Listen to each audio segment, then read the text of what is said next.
Chers élèves, bonjour et bienvenue dans cette introduction sur le prochain thème d'histoire, donc le thème numéro 3, la Troisième République, régime politique, empire colonial, c'est ce que nous allons voir ensemble durant cette.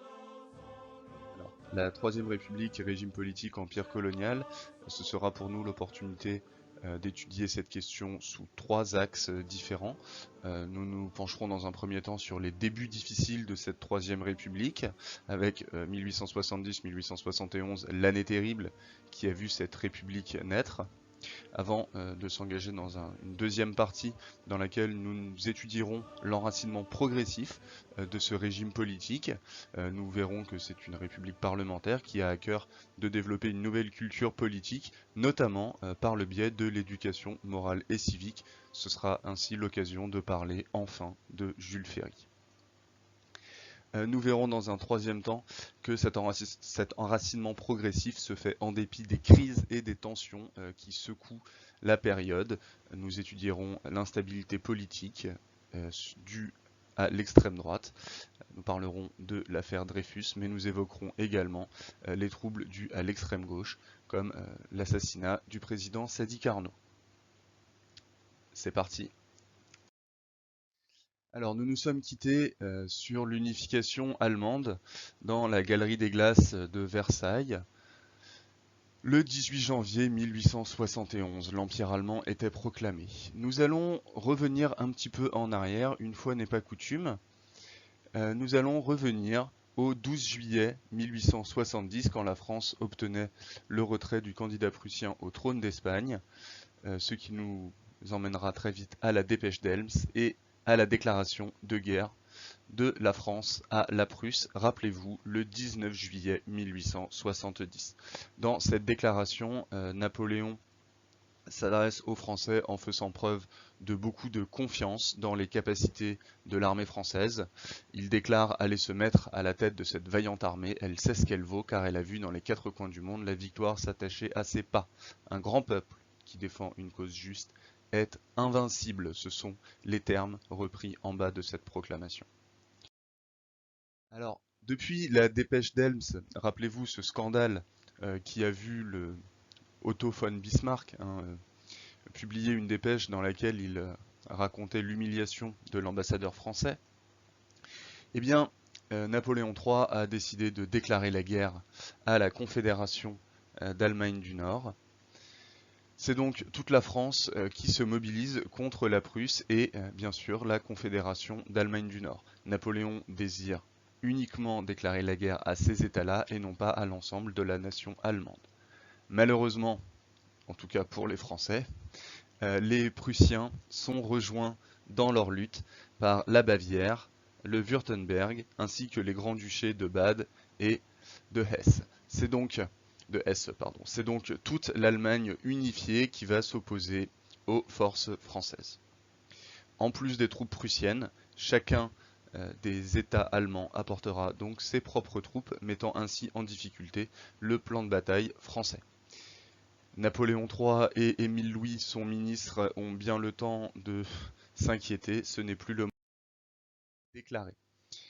Dès le 19 juillet, donc, la guerre est déclarée et les troupes se positionnent de chaque côté de la frontière. Du côté français, une armée professionnelle, mais qui a fait ses armes dans les guerres coloniales, qui n'est donc pas nécessairement adaptée à la guerre moderne qu'entend mener la Prusse. À la tête de cette armée, on retrouve Napoléon, assisté de certains de ses maréchaux, comme Bazaine. Au total, l'armée française comptabilise 250 000 hommes avant la mobilisation. Une fois la mobilisation terminée, ce total montera jusqu'à 900 000 hommes, mais sans toutefois rattraper celui des Allemands. Les Allemands, eux, sont mieux organisés, ils ont une technique et une tactique plus adaptées au type de guerre qu'ils entendent mener. Il y a eu une réorganisation efficace de l'armée. Ils utilisent des moyens militaires modernes comme les canons Krupp en acier qui sont très efficaces et qui se rechargent par l'arrière, ce qui rend le tir plus rapide alors que les Français sont encore sur d'anciens modèles. Avec l'ensemble des troupes de l'Allemagne et de tous les États allemands, à la tête desquels on trouve l'empereur de Prusse, enfin le roi de Prusse qui est appelé donc à devenir l'empereur, ainsi que certains de ses conseillers comme Bismarck. Les Allemands sont en mesure d'aligner 500 000 hommes au début de ce conflit, un rapport donc extrêmement défavorable. Alors, les opérations ne tardent pas et se font très rapidement. Les deux armées se font face dans les Vosges et dès le 4 août, les Allemands lancent une première série d'offensives, suivie immédiatement le 6 août de deux autres offensives bien coordonnées. Le front français ne tient pas et se disloque face à l'avancée des troupes prussiennes. Les troupes reculent, poursuivies par les Allemands qui les encerclent dans les places fortes de Strasbourg, Felsbourg et Metz, rendant ainsi inopérante une grande partie des troupes françaises. L'avancée allemande se poursuit, une partie des troupes est piégée à Toul pendant que certains réussissent à s'échapper. Avec des renforts venus du sud, le plan de l'empereur est maintenant de marcher sur Sedan afin de monter une opération qui viserait à dégager Metz dans laquelle les troupes du général Bazaine sont encerclées. L'empereur prend donc la tête de cette armée de la dernière chance, cette armée de secours, et se dirige vers Sedan dans l'intention d'aller ensuite libérer l'armée de Bazaine. Néanmoins, en dépit de la rapidité relative de l'avance, les Allemands ont le temps de détacher une partie de leurs armées et le 1er septembre, c'est la bataille de Sedan. 1er septembre 1870, bataille qui se termine mal pour l'empereur des Français puisque le 2 septembre, il doit signer une capitulation. Il rend les armes et à partir de là, la route est libre vers Paris. Paris qui s'inquiète, qui n'a plus de défenseurs et qui entame le rappel de ses réservistes et la mobilisation générale. Paris, 4 septembre, bulletin du jour. Nos désastres militaires sont malheureusement encore plus grands qu'on ne l'avait annoncé hier à la Chambre. Il ne reste plus rien de l'armée. Tout ce qu'en avait épargné le feu de l'ennemi, tout ce qui n'avait pas été fait prisonnier ou refoulé en Belgique, 40 000 hommes, dit-on, a mis bas les armes et s'est rendu à discrétion. Le soir du 1er septembre, à 5 heures, l'armée était définitivement écrasée, acculée sous les murs de Sedan, entourée par deux armées qui, malgré leurs pertes, ne comptaient encore pas moins de 250 000 hommes. C'est le 2 septembre vers 1 heure, suivant une dépêche du roi de Prusse, qu'a été conclue cette capitulation douloureuse qui sera la page la plus sinistre de l'histoire de nos malheurs. L'anéantissement de l'armée, en ouvrant définitivement à l'ennemi le chemin de Paris, donne à la situation un caractère de gravité suprême. La patrie est en danger. L'heure est venue des grandes résolutions. La population est frémissante, on est prêt à tous les dévouements, à tous les sacrifices. Au moment où nous écrivons, la garde nationale est en mouvement. Elle se rend à l'Assemblée pour lui demander de prouver par ses actes qu'elle est pleinement à la hauteur des circonstances et pour appuyer de ses vœux la proposition de déchéance faite hier par M. Jules Favre. Attendons le résultat des délibérations de la Chambre. Dans la terrible crise où nous sommes, il ne peut qu'être conforme aux impérieuses exigences de l'opinion. La nation seule peut se sauver elle-même. La route de Paris étant ouverte, le gouvernement et les derniers fidèles de l'empereur tombent, la Troisième République est proclamée. Ne vous laissez pas abuser par la foule en liesse que vous voyez ici. Le journal Le Temps, dont je vous ai lu quelques extraits, publie dans le même numéro du 4 septembre l'information suivante. À 3 heures, le bruit se répand que la Chambre a proclamé la République à la majorité de 180 voix contre 12. La foule déborde sur les boulevards, les troupes de ligne, la garde nationale et un nombre immense de citoyens défilent au cri de Vive la République. La confiance et l'enthousiasme sont immenses, l'ordre est complet. L'ordre est complet. L'ordre est complet. Lors d'une proclamation de la République, une révolution, dans l'ordre. Où est passé le patriotisme ardent de Valmy, cette première République proclamée au lendemain d'une victoire? Où sont passés les espoirs de cette illusion lyrique qu'a été la Seconde République? La Troisième République naît donc dans un contexte beaucoup plus difficile, beaucoup plus tendu. Elle n'a pas le choix. Son slogan, pour l'instant, sera donc vivre libre ou mourir. Il faut se battre pour que cette République, à peine née, puisse exister. La défaite de Sedan, donc, a pour conséquence la proclamation quasi immédiate de la République. Elle est proclamée par Gambetta au balcon de l'hôtel de ville, toute comparaison avec une situation connue est absolument fortuite, et un gouvernement provisoire est formé sous la direction du général Trochu.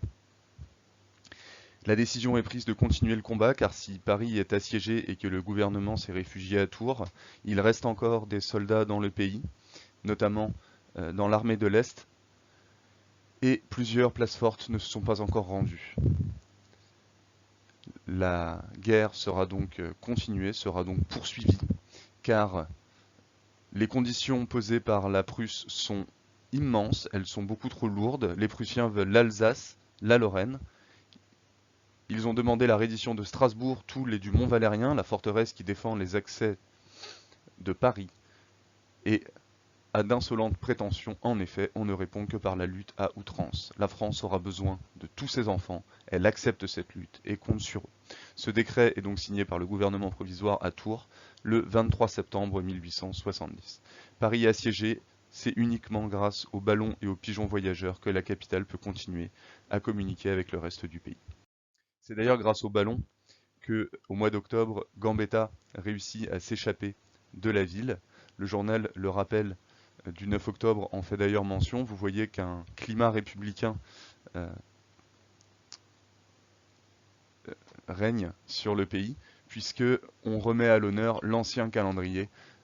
Ici donc le journal est doublement daté du dimanche 9 octobre, mais également du 18 Vendémiaire en 79 depuis la proclamation de la Première République. Gambetta est donc parti hier, le 8 octobre, à bord du ballon, l'Armand Barbès. Je vous ferai également noter qu'on retrouve là dans la dénomination du ballon un accent révolutionnaire, une référence à 1848.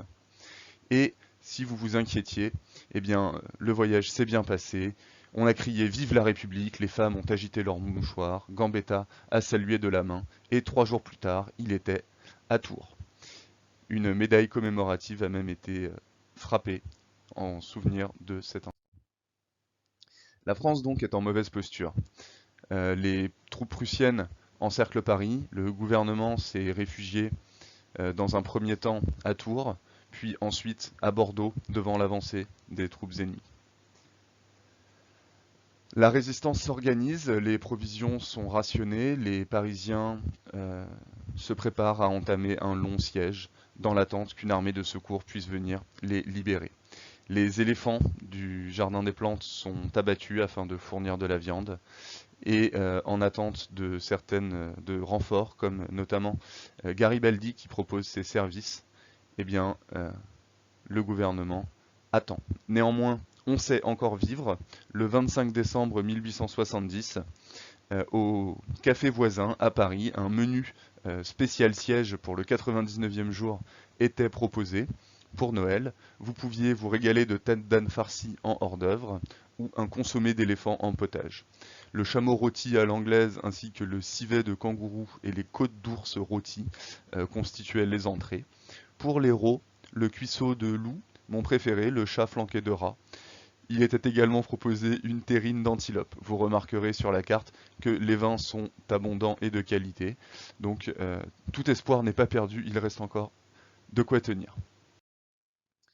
Néanmoins, Paris assiégé est de plus en plus en difficulté. Les armées ennemies assiègent toujours la capitale et l'armée de secours n'arrive pas. Bien que des élections soient prévues pour le 8 février, le 28 janvier, le gouvernement prend des mesures en vue de signer l'armistice. Les quelques victoires qui sont remportées ne sont sans grandes conséquences et ne changent pas la donne. Tout espoir est perdu quand l'armée de l'Est, sous l'ancien commandement du général Bourbaki, eh bien, encerclée, se réfugie en Suisse où elle dépose les armes et est internée pendant 6 semaines. C'est la fin donc virtuellement des espoirs de libération de la capitale.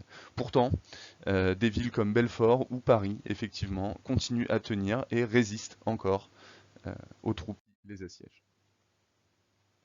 Les élections du 8 février 1871 donnent, comme vous le constatez, une très large victoire aux monarchistes, que ce soit orléanistes ou légitimistes. Ils forment un camp très fort. On voit donc que ce sont des monarchistes qui sont majoritaires dans cette première assemblée de la Troisième République. Ce camp est favorable à la paix et, en dépit des espoirs parisiens qui avaient voté massivement pour les partis de gauche, eh bien, même si la capitale tient toujours, il décide d'accélérer le processus de paix. Le 17 février, Adolphe Thiers signe la paix avec la Prusse et les conditions sont extrêmement dures. L'Alsace et une partie de la Lorraine sont annexées, les dernières places fortes qui tenaient sont sommées de rendre les armes. La guerre est donc officiellement finie. Il reste néanmoins des armes et des troupes, principalement concentrées à Paris, dont les canons sur la butte Montmartre tiennent encore en respect les Prussiens à l'extérieur de la ville. Nous sommes le 18 mars 1870, Paris tient toujours. Je suis sorti ce soir pour aller au marché noir et le prix de la viande a encore augmenté. Il est 4 heures du matin. Des bruits de pas se font entendre. L'alarme a été donnée il y a déjà 1 heure. Le comité de quartier du 11e arrondissement sonne le tocsin et appelle aux barricades. La semaine dernière, le 8 mars, il y a déjà eu une tentative de la part des Versaillais, comme on les appelle, pour nous enlever les canons à Montmartre. Ils ont recommencé le 16, il y a 2 jours, place des Vosges. Nous ne savons pas ce qui nous attend. Je vous laisse, je pars rejoindre les autres.